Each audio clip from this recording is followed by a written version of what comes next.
I'm Ajay Vijaya. Welcome to today's insightful edition of Neurodiversity with Dr. Banerjee, brought to you by Landmark College, the college for students who think, learn, and operate differently.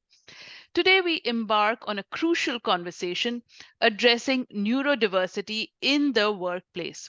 What are the unique experiences and needs of neurodiverse individuals within professional settings, and how can individuals thrive there?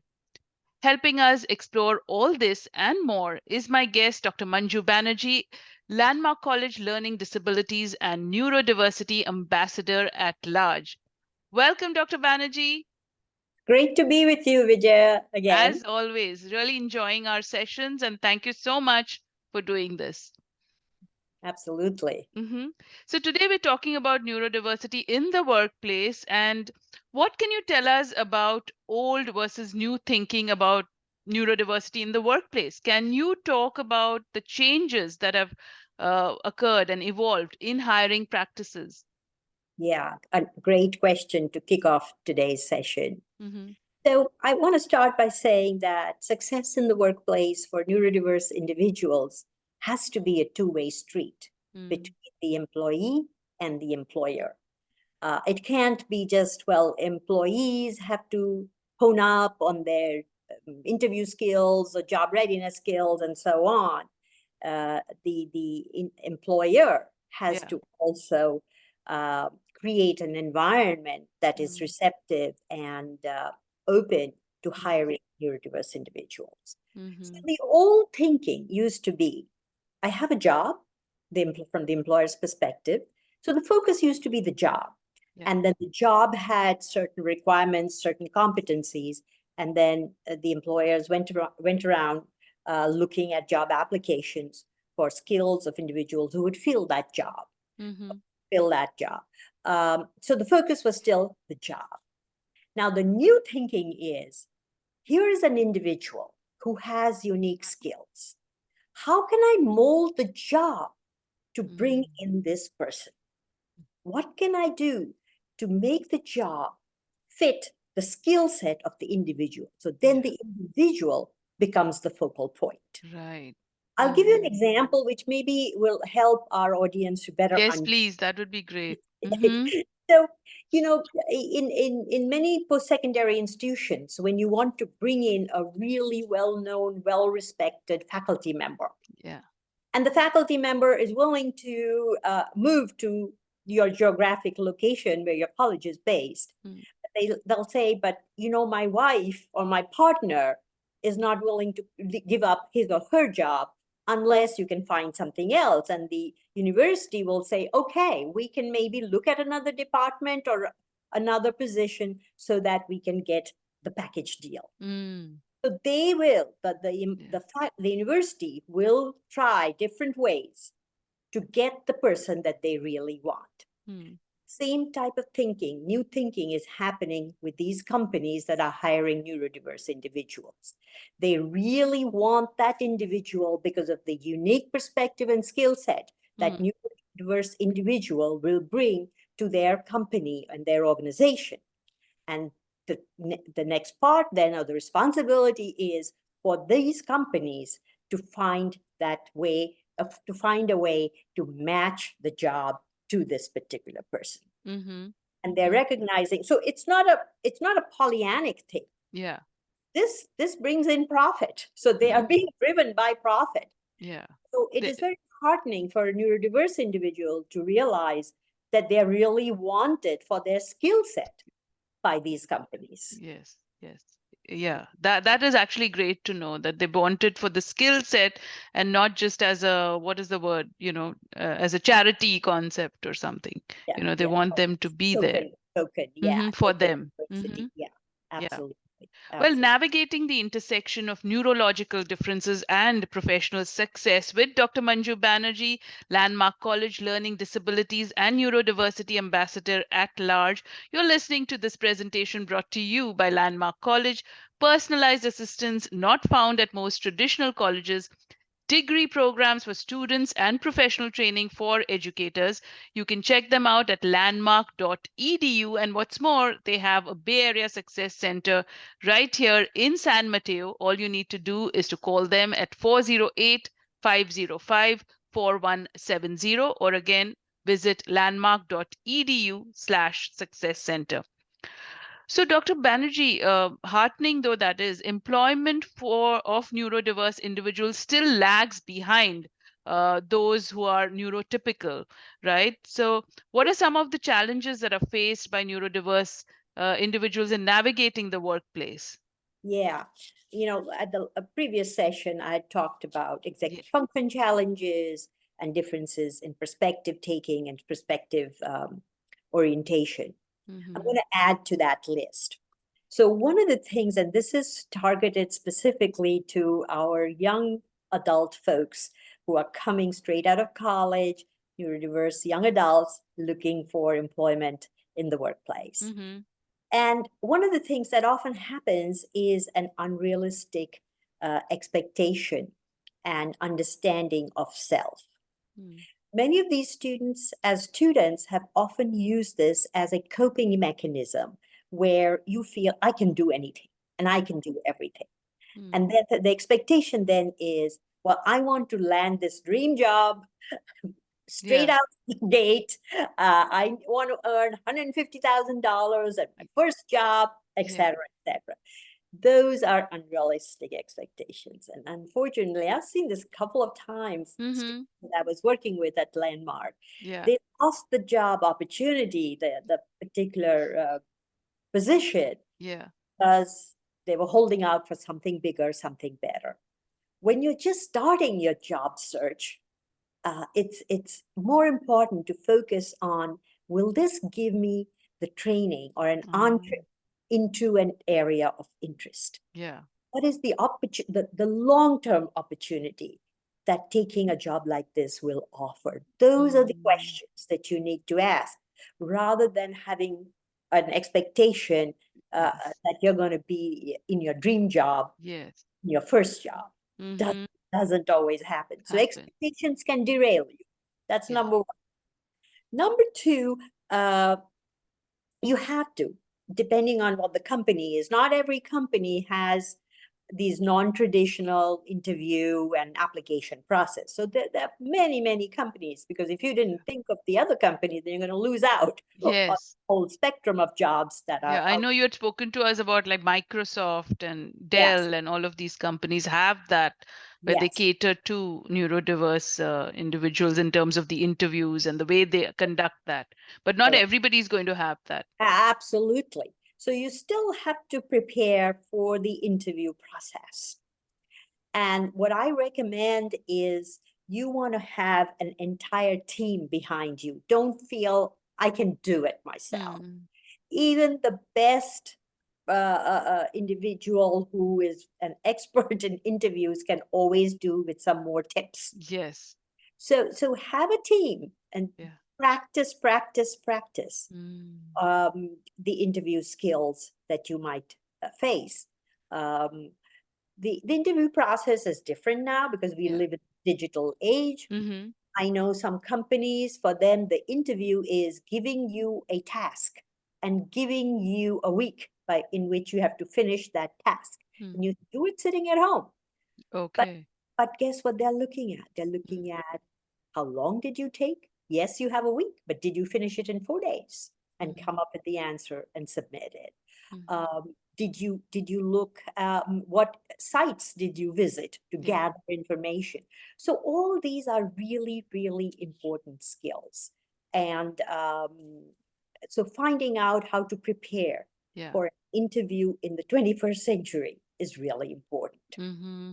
The So third, practice makes perfect, and taking the help of people yes, around your team, your mentors, your yes, professors, and all of those people towards it, and setting your expectations straight, really, right? summarized it beautifully. Absolutely. And Yeah. I'll add one more to that, Yeah. is developing appropriate job readiness skills. So I'll talk to you more about job Yes, we're going to readiness. Let's talk about that. But before that, let me tell folks that addressing neurodiversity in the workplace is what we are talking about with Dr. Manju Banerjee. You're listening to Neurodiversity with Dr. Banerjee, brought to you by Landmark College. With their flagship campus in Vermont, Landmark College has established a success center in San Mateo, California, which provides neurodiverse teens, young adults, and adults with access to the unmatched resources and support for success in their academic and social skills development journey. So learn more and join them at 408-505-4170 or just visit landmark.edu/success center. So yes, Dr. Banerjee, job readiness skills, those are critical. They've changed over the years. What really are the work readiness skills for today's workplace? Yeah, yeah. And you hit the nail on the head when you said they have evolved and they have changed. And it is encouraging and hopeful for Mhm. neurodiverse individuals, given that job readiness skills are Yes, changing. So the traditional thinking around job readiness used to be that you needed to have certain foundational cognitive skills, which was around, you should be able to read and search for information. So certain level of reading aptitude.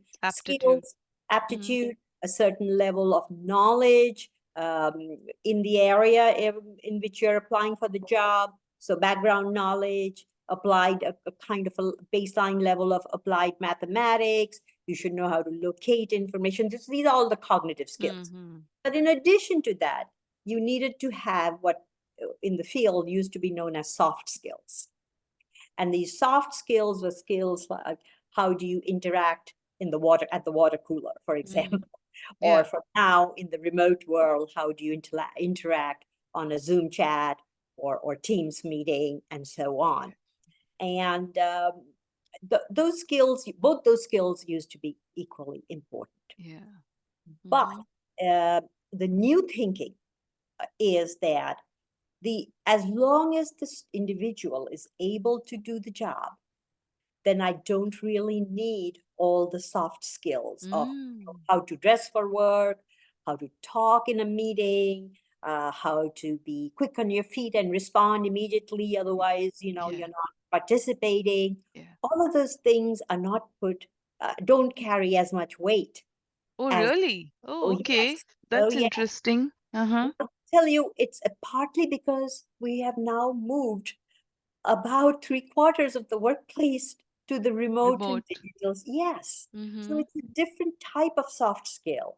And it really helps students and employees who don't like the face-to-face, Mm. in-person interaction. Yeah.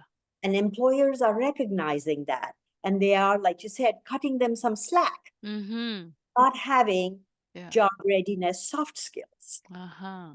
So many of our students on the spectrum don't necessarily have skills of kind of having this quick repartee at the water Mm. cooler or making eye contact when you're talking to a colleague, Yeah. so on.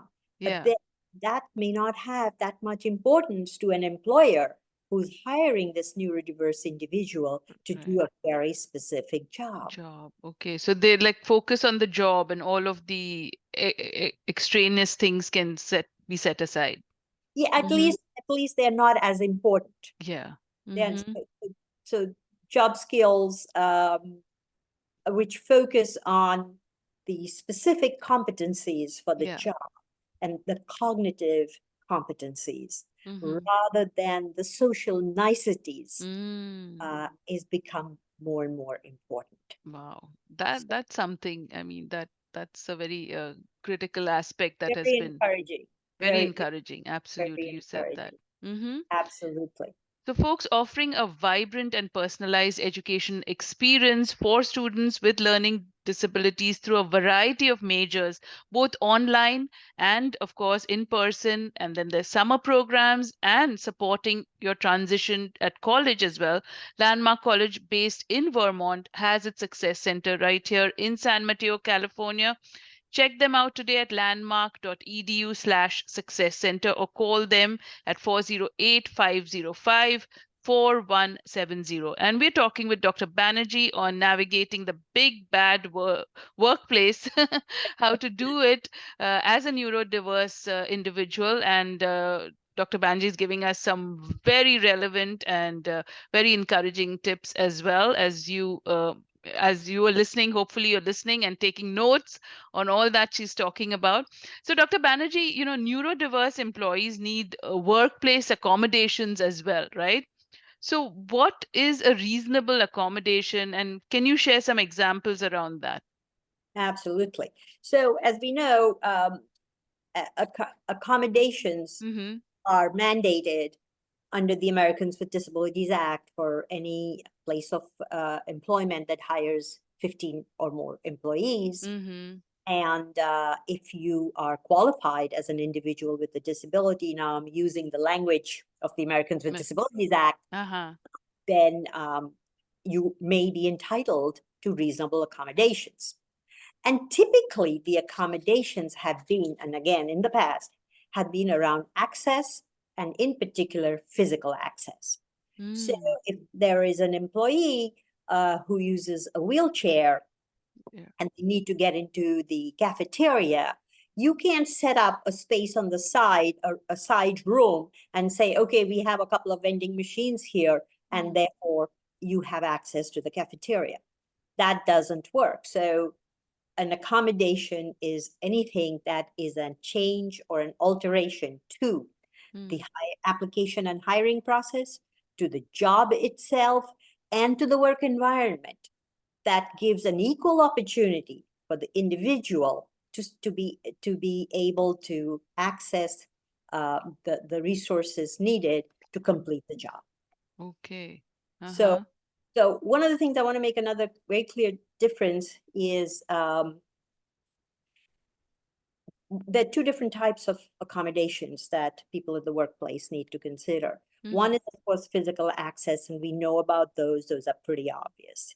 If you're using, as I said, a wheelchair, or if you need a service animal, etc., those are pretty clear. Mm. But there are neurodiverse individuals who need cognitive access. So, Mm. for example, let's say you are in a legal office. Yeah. You have to read a lot of, you're an aide, you have to read a lot of legal Mm. material Yeah. to be able to summarize and then present to the Mm-hmm. for whom you're working as the aide or the Yeah, like volunteer a paralegal or something. paralegal or Mm-hmm. what exactly. So the accommodation that may be reasonable for you is to have the material that you have to read on audio format. Oh, So okay. the company would then need to provide you that reasonable accommodation. And the Mm-hmm. word reasonable means that the accommodation that you're requesting does not pose any undue burden. That's the legal word, undue burden on the organization. Okay. But neurodiverse employees may need audiobooks. Mm. They may need reassignment of the workspace. So if it's a very busy area where their cubicle is, they might need to be relocated to another somewhat quieter space. Mm-hmm. They might need, as accommodation, some flexibility in their work schedule. Maybe they want to come in early when it's quiet and Yeah. leave early because they came in early. Yeah. Uh, and this is not an accommodation, but it's very important, is that they get individualized feedback. Mm. And that's what employees and supervisors really need to think about the feedback. For many individuals on the spectrum, the feedback needs to be clear Yeah. and direct. It can't be nuanced. Mm-hmm. Uh, so you can't convey feedback through your body language. You have to be very clear about your expectations and what you need. For other students with learning challenges, maybe you repeat your directions and instructions Mm-hmm. multiple times, or you give it to them in a written format. Some of these are accommodative strategies, some of them are accommodations, but these are very important for neurodiverse individuals in the workplace to be able to keep their job, to be Job. able to maintain their job. They Mm-hmm. need these accommodations. Wow. Mm-hmm. That's incredible. I didn't realize there were so many layers and nuances to workplace accommodations and so much to consider, right? And in terms of what is a reasonable accommodation as well. So thank you for bringing that to our notice. And folks, you're listening to Neurodiversity with Dr. Banerjee, brought to you by Landmark College, combining research-based learning strategies and academic support to prepare students for the rigors of college level work. And their success centers right here in the Bay Area. You can visit landmark.edu/success center to find out more, or simply call them at 408-505-4170. So, Dr. Banerjee, this question came up. One of our listeners had sent it in, and they asked, should one tell their supervisor that they're having difficulty during their job and they need accommodations, or possibly going one step further, during the interview itself? Because there are a lot of times when you might have some symptoms, say, of autism that affect your day-to-day life, but you've never received a piece of paper from the doctor confirming that condition, or people are like they have a stigma or fear of discrimination that the employee the employer might not look at their neurodiversity very favorably. So in that case, should one reveal to the supervisor that they're having that difficulty and they need that accommodation absolutely to do the job? Yeah. So once you're in the job, it's very clear. If you need that accommodation, then typically what you would do is talk to your HR office. If there's an ombudsman or a liaison for the diversity, equity, inclusion um, initiatives, or Mm-hmm.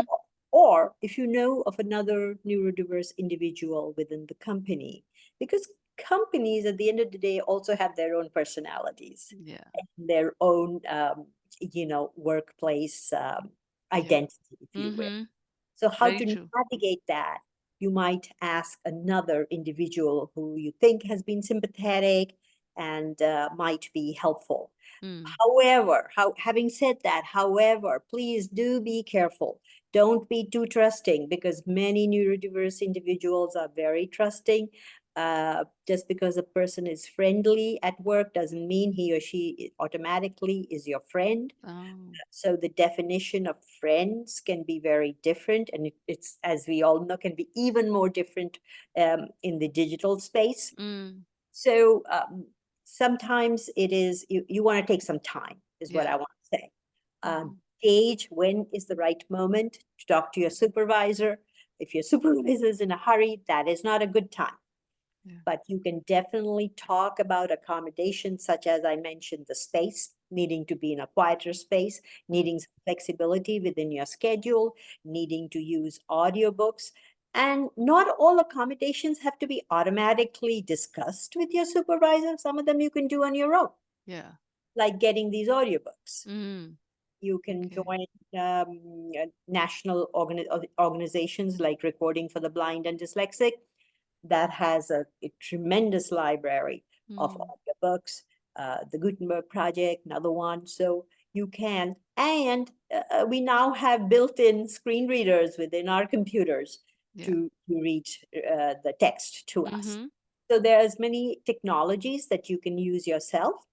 Yeah. But if you feel like I need an accommodation which I cannot get or do on myself, then yes, definitely talk to your supervisor, because you have the law backing you. Yes, you have the law to back it Yeah. up. Mm-hmm. At the interview process, um, I would say you'll have to gauge what kind of accommodation are you looking for. Mm.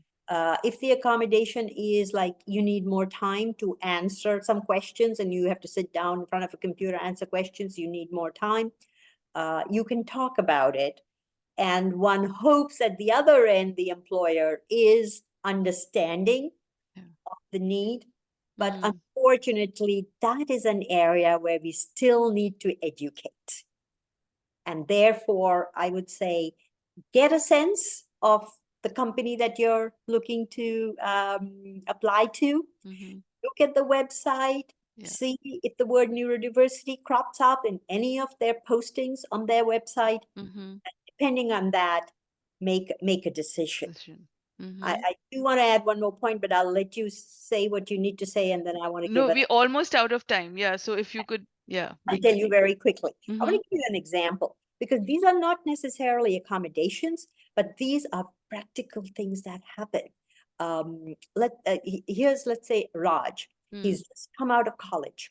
He's did well in college. He's joined this company. He's very eager to mm-hmm. show the team all that he knows. Yeah. So one of the things he does is blurts out what he knows in front of a group. He Mm, will often contradict his supervisor, and he will, try to kind of uh, get some accolades for his knowledge base from mm-hmm. the team. Bad move. Yeah. So Okay.